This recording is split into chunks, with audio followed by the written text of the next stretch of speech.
Hello दोस्तों, बहुत बहुत स्वागत है आप सभी का एक बार फिर से हमारे YouTube चैनल पे। दोस्तों, आज की जो वीडियो रहने वाली है वो रहने वाली है चेकलिस्ट के बारे में। जो माल्टा वीजा की चेकलिस्ट आई है, वर्क वीजा की जो चेकलिस्ट आई है उसमें कुछ चेंजेस आए हैं, तो उसके बारे में ये वीडियो है। तो जो चेंजेस क्या आए हैं उसके बारे में हम बात करते हैं। सबसे पहले जो सबसे मेन चेंज आया है वो आया है बैंक स्टेटमेंट का। पहले जब हम वर्क परमिट की फाइल्स अप्लाई करते थे, एम्बेसी में फाइल सबमिट करते थे वीएफएस में जाके, तो जो बैंक स्टेटमेंट होती थी वो मैंडेटरी नहीं होती थी।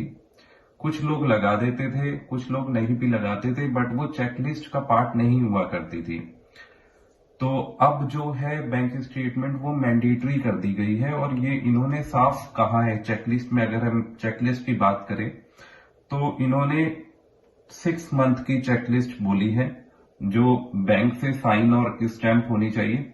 आप जब भी बैंक से आप निकलवाते हैं, अपना बैंक स्टेटमेंट निकलवाते हैं, तो वो साइन होनी चाहिए और स्टैंप होनी चाहिए बैंक से।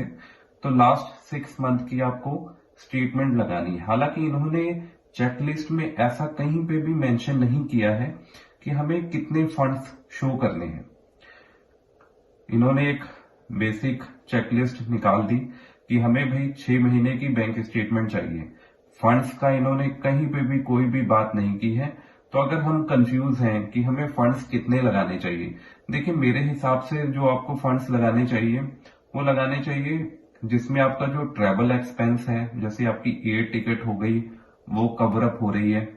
इसके अलावा जो आपका स्टे है वो कवर अप हो रहा है, कि आपके पास एटलीस्ट उतने फंड हो।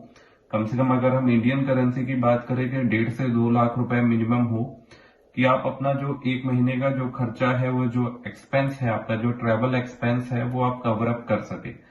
इन्होंने ऐसा कोई पर्टिकुलर अमाउंट इस चेकलिस्ट में नहीं बताया है कि हमें इतना अमाउंट मिनिमम, हमें इतने फंड शो करने हैं।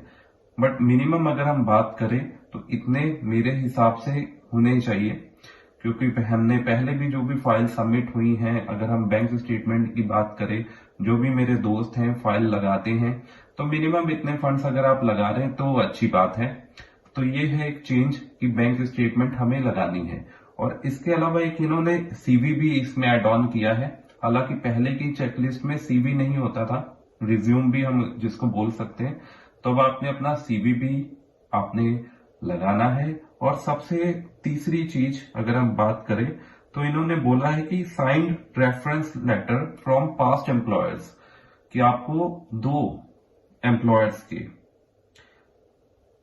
हालांकि इन्होंने ऐसा भी नहीं बोला कि 2 चाहिए, बट इनको सुनने में आ रहा है कि 2 रेफरेंस लेटर मांग रहे हैं।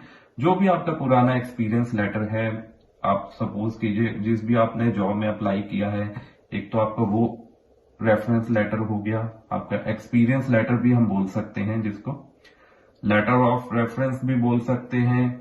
तो वो आपने लेना है एम्प्लॉयर से। एक तो जहां पे आपने अभी अगर आपने अप्लाई किया है, करंट आपने जॉब कर रहे हैं, एक तो वो रेफरेंस लेटर। इसके अलावा जो आपकी प्रीवियस जॉब है, जो आपने काम किया हुआ है, उसका भी आपको एम्प्लॉयर से रेफरेंस लेटर लेना पड़ेगा।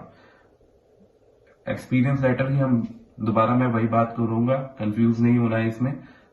एक्सपीरियंस लेटर भी हम इसको बोल सकते हैं। तो वो अपने एम्प्लॉयर से लेना है, जिसमें वो बेसिक आपकी जॉब ड्यूटीज, आपका बिहेवियर, जो भी अपना फॉर्मेट होता है एक्सपीरियंस लेटर का, वो लेना होगा आपने।